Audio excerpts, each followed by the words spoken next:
235 хадис. Кала саллаллаху алейхи ва саллям: "Иза раайтумул маддахина фахсу фи вуджухихим тураб." Пәйгамбәрбез саллаллаху алейхи ва саллям әйтте: "Әгәр мактаучыны күрсәң, аның битенә балчык, ягъни тузан ыргыт" диде.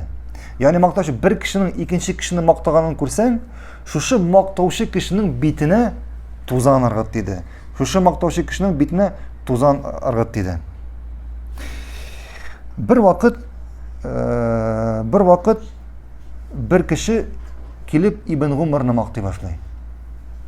Бер вакыт бер кеше килеп Ибн Гумарны, ягъни Гумар ибн Хаттабның мулаен мактый башлый.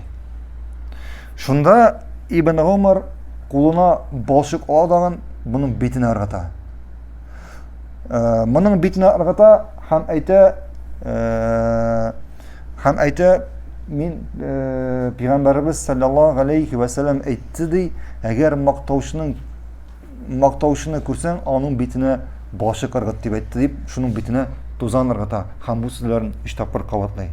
Шуңа күрә әгәр бер кеше килеп сине мактый башлый икән, аның битенә тузан ыргытырга ярый. Аның битенә тузан ыргытырга ярый. Тайып. Дәвам итәбез.